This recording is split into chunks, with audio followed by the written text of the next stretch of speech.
কবরের আযাব যে এত ভয়ঙ্কর কখনো ভাবি নাই আমি। আগে যদি জানতাম তাহলে আমার ভাইয়ের জায়গা আমি ভোগ করে খাইতাম না।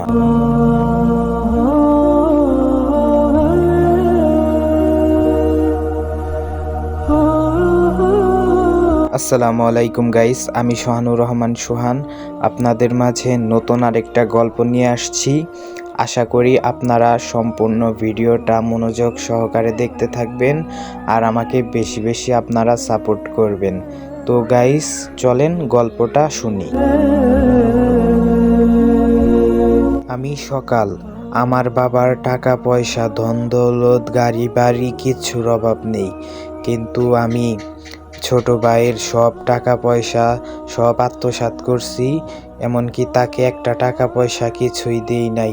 সব কিছু আমার হুকুমে চলে, আমার আন্ডারে চলে, সব গাড়ি বাড়ি টাকা পয়সা সব আমার কাছে থাকে ভরপুর, কিন্তু ওরে একটা টাকাও দেই না। কিন্তু কে জানতো যে টাকার নেশা আমাকে একদিন হিংস্র জানোয়ার বানিয়ে দেবে। আমাদের তো দুই ভাইয়ের মধ্যে খুব মিল ছিল, কোনো অশান্তি ছিল না, কিন্তু কে জানতো যে এই বড় হব আর আস্তে আস্তে আমাদের মাঝে এত দূরত্ব বেড়ে যাবে। কথায় আছে না, পাপে ছাড়ে না বাপে রে। আমার জীবনটাও সেই রকম হয়ে গেছে। পাপ করতে করতে আমার জীবনটা একবারে পাপিষ্ট হয়ে গেছে। আজকে টাকা পয়সা থাকলেও আমার কিন্তু সুখ নাই, কারণ আমার জীবনটা অভিশাপে ভুগছে। এরকম করতে করতেই মৃত্যু আমাকে আঁকড়ে ধরলো।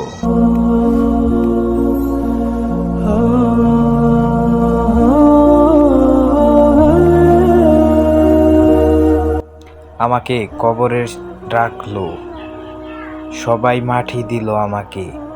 আমি দেখতাছি, কিন্তু তাদের বোঝাতে চাচ্ছি যে আমাকে এরকম করে তোমরা রাখছো কেন, কিন্তু আমি কিচ্ছু তাদের বলতে পারতাছি না, তারাও আমার কথা বুঝতে পারতাছে না।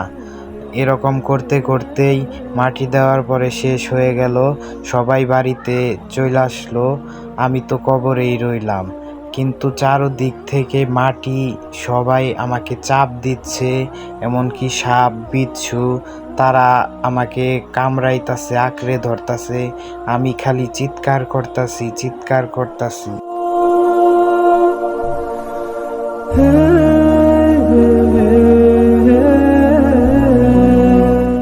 তো গাইস, ভিডিওটা যদি ভালো লাগে, দ্বিতীয় পার্ট যদি চান অবশ্যই কমেন্টে বেশি বেশি জানান।